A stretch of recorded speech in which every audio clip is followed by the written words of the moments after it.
Assalamualaikum warahmatullahi wabarakatuh. Alhamdulillah, wassalatu wassalamu ala rasulillah, la haula wa la quwata illa billah, wa ba'd. Marilah kita awali pertemuan pada kesempatan kali ini dengan melafalkan basmalah. Bismillahirrahmanirrahim. Semoga Allah subhanahu wa ta'ala memberikan kemudahan di setiap urusan kita. Kita lanjutkan materi kita di mata kuliah statika struktur. Dan pada kesempatan kali ini kita akan membahas struktur rangka batang atau truss. Capaian pembelajaran yang didukung oleh diskusi pada kesempatan kali ini adalah capaian pembelajaran yang ketiga, yaitu mahasiswa dapat menentukan besar gaya di setiap batang pada struktur rangka batang atau truss sederhana dua dimensi menggunakan metode simbol dan metode potong. Materi yang dicakup dalam pembahasan kali ini adalah terkait dengan sekilas tentang rangka batang atau truss, kemudian konsep dasar rangka batang, perhitungan gaya pada batang, baik menggunakan metode kesetimbangan simbol maupun metode kesetimbangan potongan. Baiklah, kita mulai yang pertama, yaitu sekilas tentang rangka batang. Apa yang dimaksud dengan rangka batang? Rangka batang itu adalah sebuah rangka yang terdiri dari jumlah bar yang terkoneksi setiap ujungnya dengan sambungan pin untuk membuat sebuah struktur yang kaku dan stabil. Sehingga kita lihat di sini, ini ada batang, ini ada batang, ini ada batang, dan di ujung-ujungnya ini terkoneksi. Koneksinya adalah dengan menggunakan pin, sehingga struktur ini menjadi struktur yang kaku dan stabil. Penggunaan rangka batang dalam aplikasi sehari-hari itu sangat banyak. Misalnya kita sering melihat crane yang semacam ini terdiri dari struktur rangka batang. Demikian juga dengan jembatan, ya, dengan tower, menara, dan seterusnya. Sehingga implementasi dari rangka batang ini sangat banyak di dunia keteknikan, oleh karena itu menjadi penting bagi kita untuk mempelajarinya. Kita masuk pembahasan yang kedua, yaitu terkait dengan konsep dasar rangka batang atau truss. Beberapa pengertian harus kita pahami sebelum kita membahas bagaimana menganalisis kekuatan rangka batang. Yang pertama adalah plain truss. Plain truss adalah rangka batang yang seluruh elemennya berada dalam satu bidang, dua dimensi. Contohnya misalnya rangka batang semacam ini banyak kita jumpai di rumah-rumah berupa kuda-kuda. Kalau kita lihat di sini maka semua batangnya itu berada dalam satu bidang, dua dimensi. Maka ini kita sebut sebagai plain truss.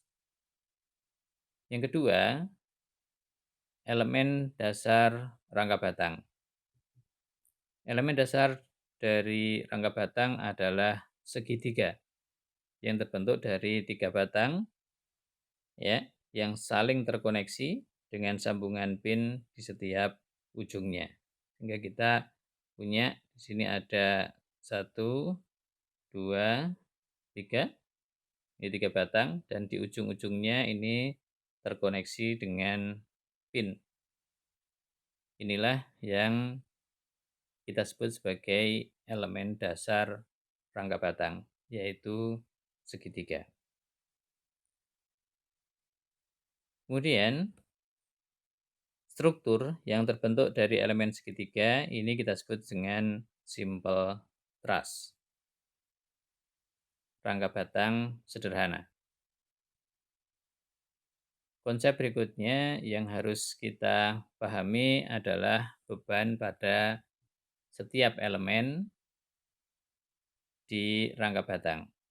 Maka di sini beban itu diasumsikan hanya bekerja pada sambungan pin dan merupakan gaya aksial, yaitu gaya tarik tekan dan momen dianggap sama dengan nol.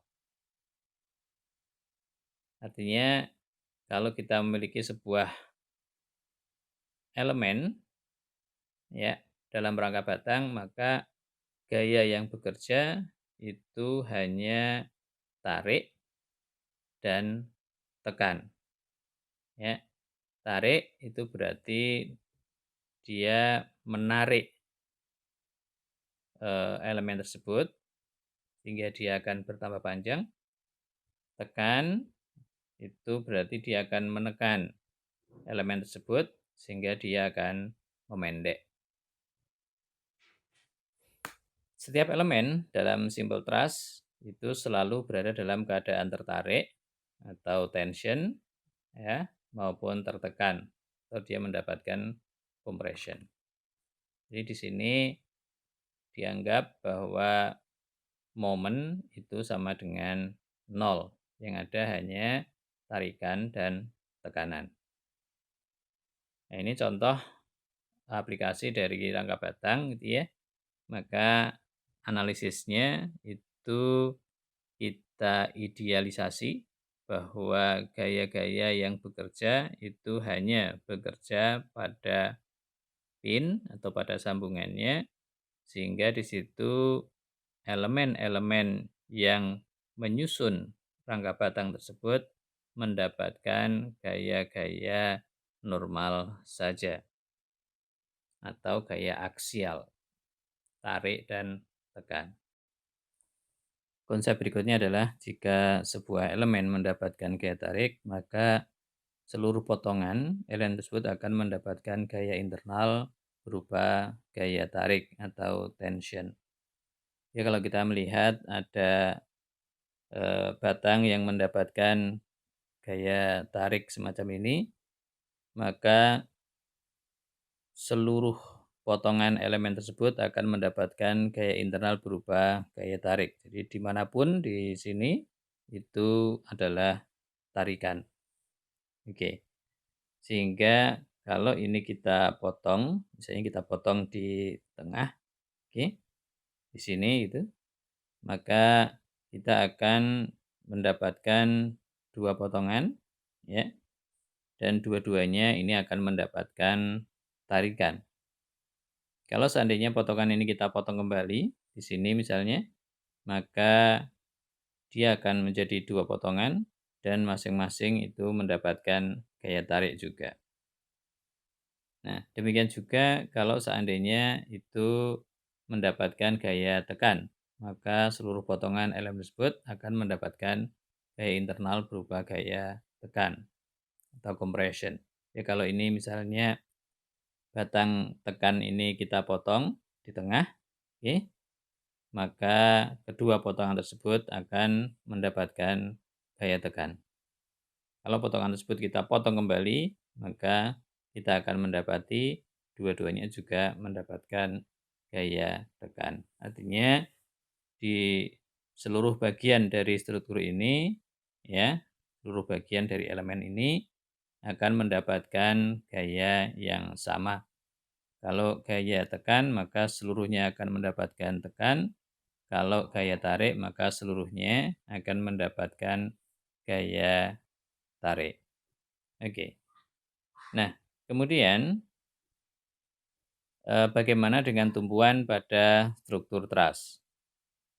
Struktur rangka batang pada umumnya memiliki tumpuan jenis roll pada salah satu tumpuannya untuk mengantisipasi deformasi akibat pembebanan maupun perubahan suhu. Hingga di sini ya kita memiliki tumpuan sendi, sementara di sini kita memiliki tumpuan roll. Sehingga ini akan mampu untuk bergerak ya arah horizontal, tetapi dia mampu menahan arah yang vertikal. Oke. Konsep berikutnya adalah kestabilan struktur rangka batang. Sebuah struktur rangka batang itu akan stabil atau tegar jika memenuhi persamaan M lebih besar sama dengan 2J minus 3. Ini adalah persyaratan yang harus dipenuhi supaya sebuah struktur itu stabil ya atau kaku, tegar. Oke, nah, di sini M adalah jumlah batang dan J itu adalah jumlah join. Sehingga ini adalah M-nya, kemudian di sini adalah J-nya. Dalam kasus ini berarti M ini sama dengan 3, J-nya juga sama dengan 3. Nah, kalau kita masukkan ke dalam persamaan ini, ya, maka syarat untuk kaku itu terpenuhi, yaitu 3 lebih besar sama dengan 2 kalikan 3 minus 3. Atau ini 3 lebih besar sama dengan 3. Maka ini terpenuhi. Sehingga ini batang ini adalah kaku. Oke. Nah, kita bandingkan dengan misalnya yang semacam ini. Maka kita lihat di sini bahwa M-nya, ini M itu sama dengan 4 ya. Kemudian J-nya ini juga sama dengan 4.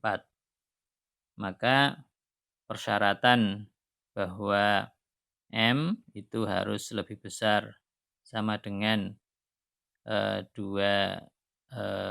J minus 3 ini tidak terpenuhi. Kenapa tidak terpenuhi? Karena di sini kita lihat bahwa 4 itu kurang dari 2 kalikan 4 minus 3. Atau 4 itu kurang dari 8 minus 3 itu adalah 5.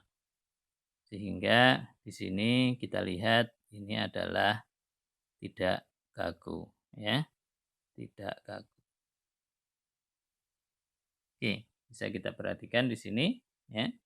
Kalau struktur ini kita kasih gaya semacam ini, maka dia akan berubah bentuk ya menjadi semacam ini. Oke, sehingga awalnya adalah begini, ini awalnya, dan setelah kita kasih gaya dia berubah bentuk menjadi semacam ini. Dalam kasus struktur misalnya ini segi 5 misalnya, maka kita lihat di sini bahwa M ya itu sama dengan 5 dan J-nya ini sama dengan 5 juga. Maka ini juga tidak memenuhi persamaan syarat untuk kaku, karena kalau kita perhatikan di sini 5 itu akan kurang dari 2 kalikan 5 minus 3. Atau ini 5 itu akan kurang dari 10 minus 3 itu adalah 7. Sehingga ini juga tidak kaku atau tidak tegar ya. Artinya kalau mendapatkan gaya semacam ini, oke, maka dia akan berubah bentuk jadi semacam ini. Oke. Sehingga ini kita lihat tidak kaku. Oke. Ya. Oke. Kita lanjutkan dengan bagaimana konsep statis tertentu dan statis tak tertentu pada rangka batang. Di pembahasan kita terkait struktur beam atau batang, maka kita punya bahwa syarat statis tertentu adalah jika reaksi dan gaya-gaya di dalamnya itu bisa dicari dengan persamaan kesetimbangan sigma Fx sama dengan 0, sigma Fy sama dengan 0, dan sigma momen sama dengan 0. Sehingga di sini maksimal hanya ada 3 reaksi tumpuan yang tidak diketahui. Oke, nah statis tak tentu berarti struktur yang tidak memenuhi persyaratan tersebut. Kita lihat contohnya, ini adalah statis tertentu, ya, dimana kalau kita lihat free body diagramnya, oke, maka di sini adalah tumpuan sendi, maka di sini ada dua reaksi. Kemudian di sini adalah tumpuan roll, maka di sini ada satu reaksi. Nah, kalau kita gabungkan ini ada tiga reaksi yang tidak kita ketahui. Maka ini kita sebut sebagai statis tertentu. Nah, sedangkan statis tak tentu, maka kita lihat misalnya di sini ada tumpuan jepit, sehingga pada tumpuan ini ada tiga reaksi yang tidak kita ketahui. Di sini ada tumpuan roll, maka ada satu reaksi yang tidak kita ketahui. Maka kalau kita jumlahkan, ini jumlahnya lebih dari 3. Ini adalah 4. Nah, karena 4, maka di sini masuk kategori statis tak tentu. Kenapa? Karena persamaan yang kita punya hanya 3, yaitu sigma Fx0, sigma Fy0, dan sigma momen 0. Sedangkan reaksi yang tidak kita ketahui itu ada 4, sehingga persamaannya tidak bisa diselesaikan. Lalu bagaimana dengan rangka batang statis tertentu? Nah, sebelumnya sudah kita diskusikan bahwa struktur rangka batang itu akan stabil jika memenuhi persamaan M lebih besar sama dengan 2J minus 3. Oke. Nah, kemudian rangka batang dianggap statis tertentu, artinya bisa kita selesaikan dengan persamaan kesetimbangan itu jika memenuhi persyaratan, yaitu M sama dengan 2J minus R. Jadi jika memenuhi persamaan ini, maka kita kategorikan struktur rangka batang statis tertentu. Dan jika tidak, ya, yaitu M lebih besar dari 2J minus R, maka kita kategorikan sebagai statis tak tentu. Nah, jika M itu kurang dari 2J minus R, maka ini adalah struktur yang tidak kaku atau struktur yang tidak tegar. Di mana M adalah jumlah batang, J adalah jumlah join, R adalah jumlah reaksi pada tumpuan. Oke. Nah, ini demikian untuk beberapa konsep dasar dalam rangka batang, dan insya Allah setelah ini kita akan membahas bagaimana mencari distribusi, ya, gaya pada setiap rangka dalam batang tersebut. Oke, untuk pertemuan ini kita cukupkan sekian. Kita lanjutkan pertemuan berikutnya terkait dengan perhitungan distribusi gaya pada rangka batang. Assalamualaikum warahmatullahi wabarakatuh.